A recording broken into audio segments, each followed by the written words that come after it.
After you optimize your bids, how long should you wait before optimizing again? And what date range should you use? Should it only be the data since the last optimization? We're answering those questions today on That Amazon Ads Podcast.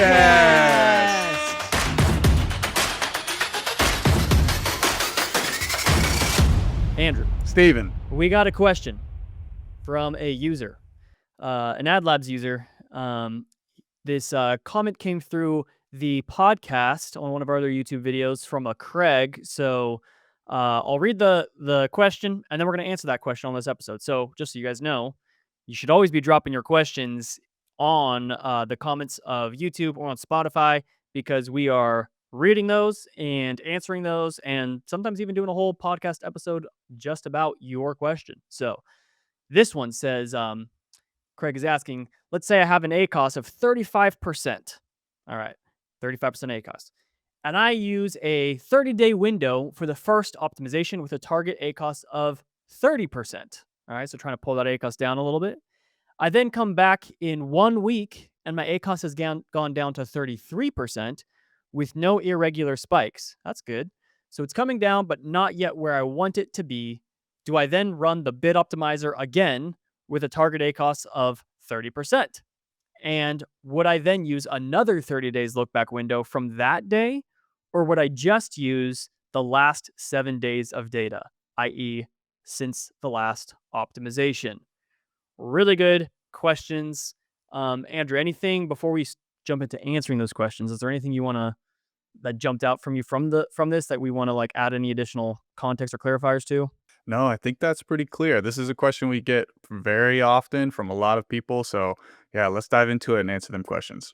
All right. So before we do, 2 critical episodes that you should watch in addition to this episode is episode number 35, which is on date range selection, and also episode 47, which is on optimization frequency.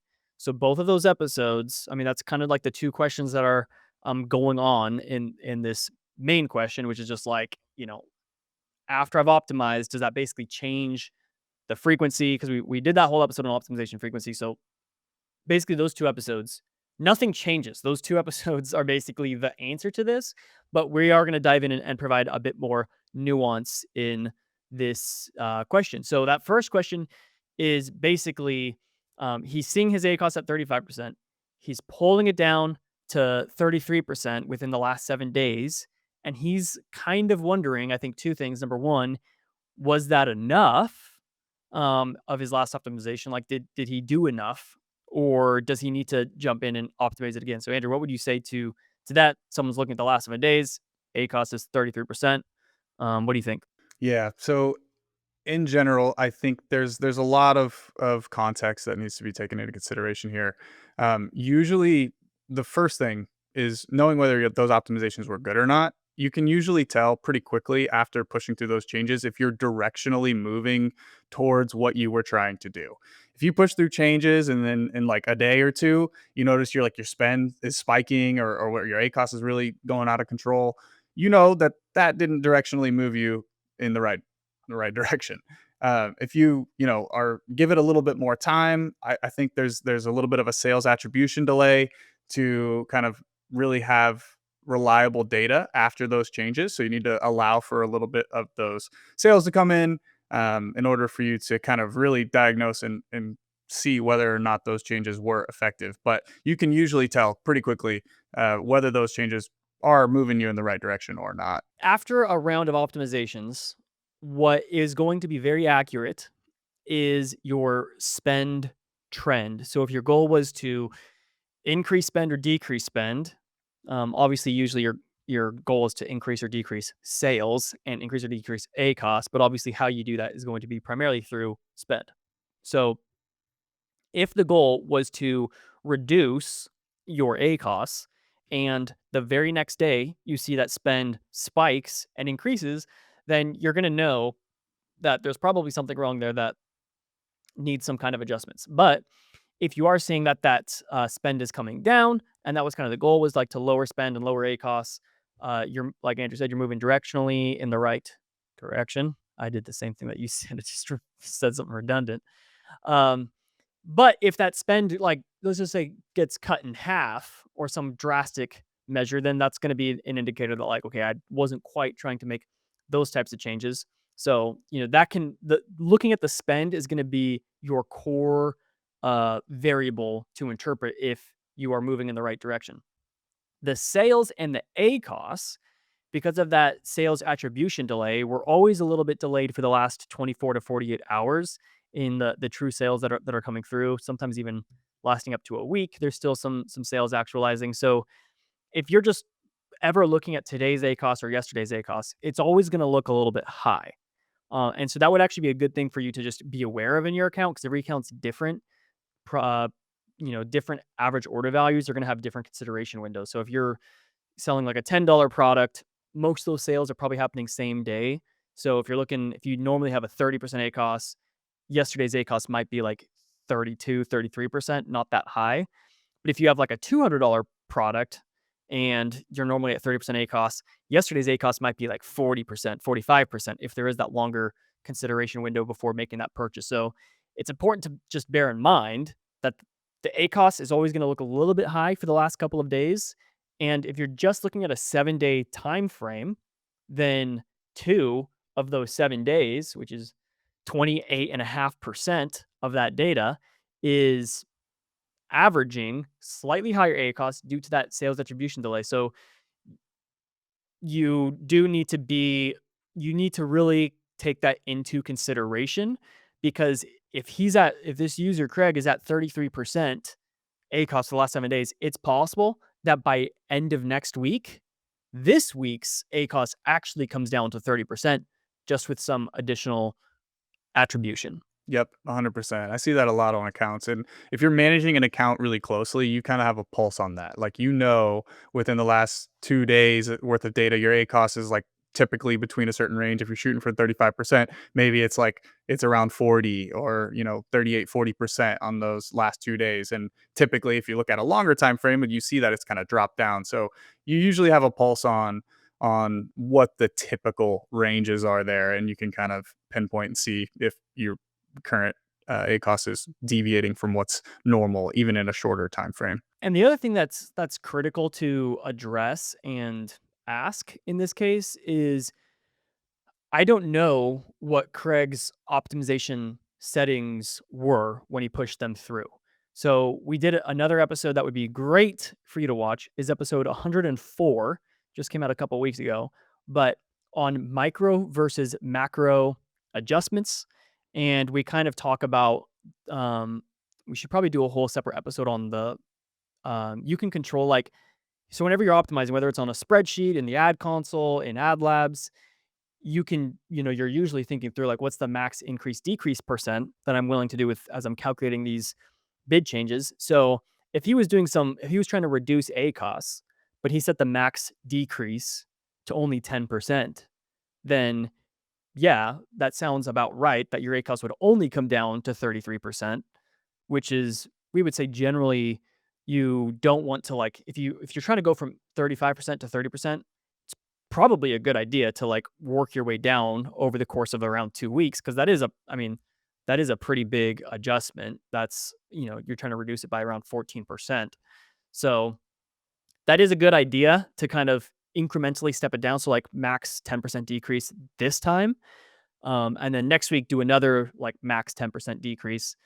But if it's imperative that you get that ACoS down from 35 to 30% like today, then you're really going to want to open up those max decrease settings. So going down to, 25% decrease or 50% max decrease to basically accelerate the pulling back on that ad spend for those high ACoS keywords and just really making sure you get drilled in. So that's just something else to keep in mind is the tighter, if you're trying to significantly move ACoS or spend or sales, then if you're having tighter limits, max increase decrease limits, you're just going to need to have a lot more frequent optimizations to continually move it down as opposed to just doing like one single, big sweeping change. So, yeah, on that episode 104, that macro versus micro adjustments, if you're looking in the last 7 days and you are just seeing that your ACoS stayed flat or maybe even increased for whatever reason, and you think something went wrong in the last 7 days, that could be a good opportunity for a micro adjustment, which would essentially mean you're analyzing just those last 7 days and you're just looking for the anomaly in those last 7 days. So, what's like the one campaign or the, two campaigns that happens to be way off? Maybe the ACoS went down on everything else, but there was just one campaign where something was weird and it caused a spend spike and an ACoS spike just on that single campaign. And you're just going to drill into that one campaign. It might even just be one or two keywords in that campaign. And you're just going to do a little micro adjustment to pull that one in and get it cleaned up. And this ties really, really well into how to actually select the time frame that you should use to make those optimizations. You were talking a lot about bid change limits. So if this person, Craig, ran a optimization looking at the last 30 days, and then is coming back looking at it again, we don't know what those bids actually should have been pulled down to based on the targets, based on the data that's coming in. So, like Steven was saying, if you're pulling it down 10%, maybe it actually needed to be pulled back. Maybe you have some targets in there that are at like 80% and they need to be pulled back like 50, 60%. One thing you can do is just go in, turn off the limits so you can get an idea of how far some of those bids are actually needing to be pulled down. And you're using 30 days of data. That's pretty high data confidence. And sometimes you need, like Steve was saying, stepping it down, doing multiple iterations of incrementally moving towards that goal of where that keyword should actually be based on all your target ACoS and everything. So, um, you know, if you start using a shorter time frame in there, you're basically ignoring a lot of that historical data in the last 30 days that is highly valuable keyword data that should be fed into those calculations. And if you're, doing revenue per click bidding like we do in ad labs, then you want to give more context, more data to be fed into the algorithm for it to really work well. And um, you're not solely needing to use just the last 7 days because that's the only relevant time frame at this current bid level. Like that other data is still very valuable. Yeah, and I kind of get the thought process behind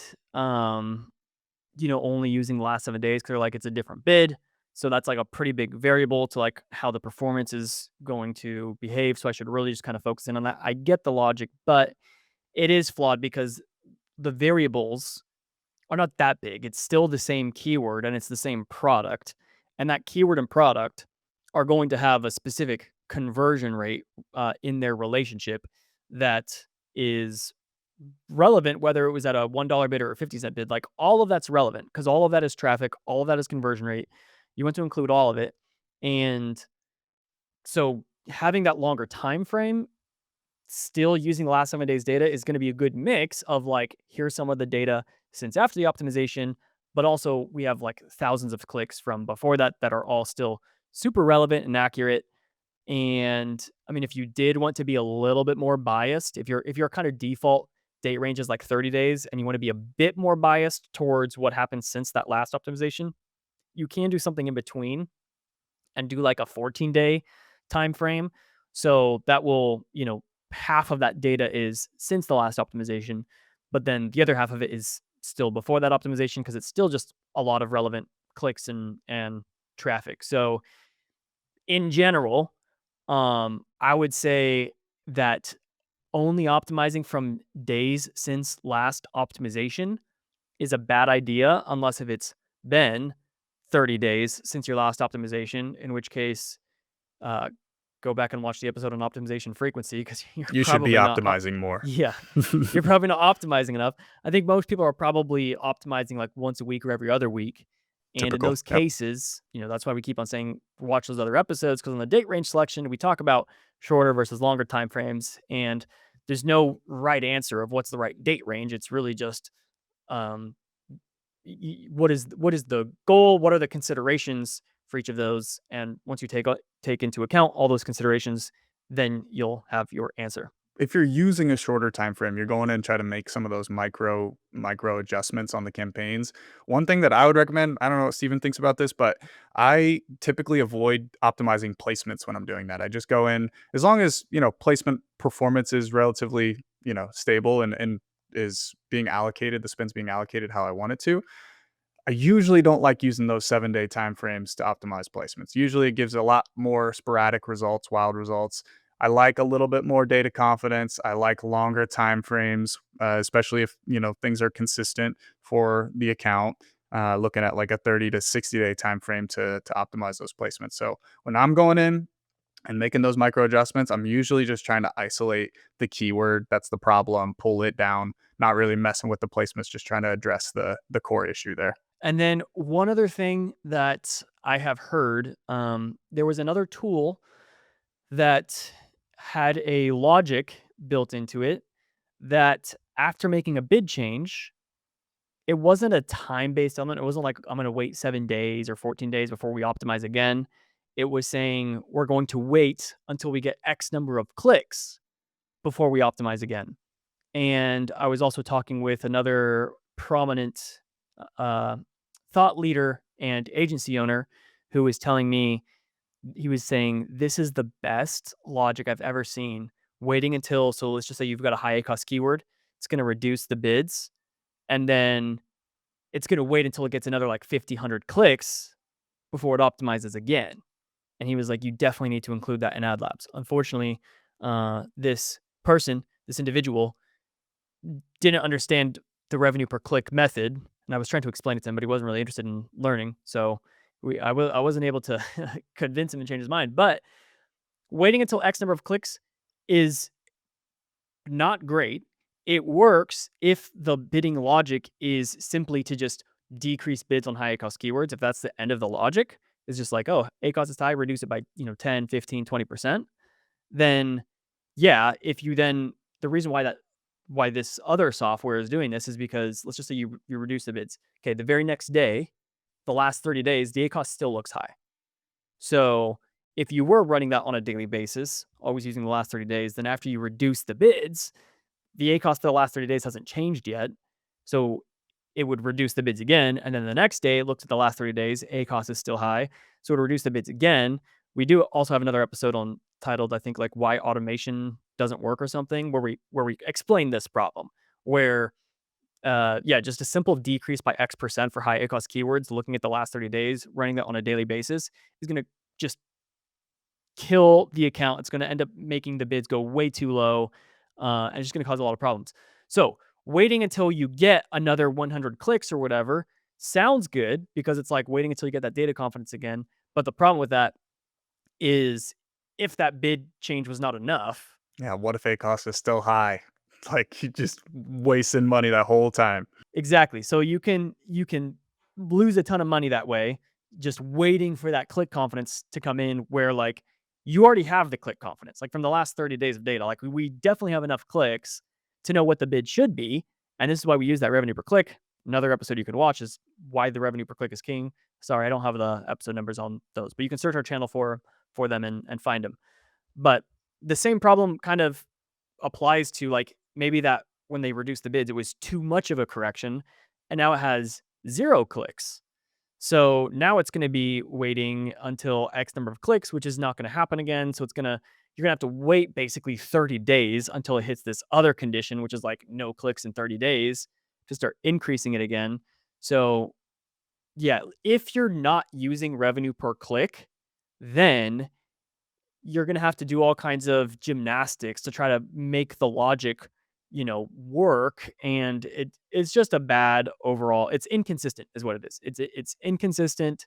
It's relying quite a bit on just waiting too much and getting bad performance while you're waiting for that data confidence, and then you optimize it again, and then it like resets everything in like the learning curve or whatever. So, in general, that's why we're saying you can optimize based off of the last 30 days. You don't need to, 1 week later, you can jump in and optimize again using the last 14 to 30 days. Just be mindful of your max increase decrease limits that you're doing. It's totally fine to if you're going to use a really short time frame like just the last 7 days, you just want to be treating that as like a micro adjustment. You're not doing placements in those cases. You're just drilling into a few problematic keywords or campaigns and doing a small cleanup right there. Yep, absolutely. Very well said. Hopefully, this was helpful, Craig. And to everybody else that's listening, again, Stephen already said it, but leave your questions down below. We're happy to put together some thoughtful responses to those questions, help you out along your journey. So leave those comments. Make sure you like, subscribe, and come back next week for another episode. That's it for today, guys. We'll see you next week on That Amazon Ads podcast. See you there.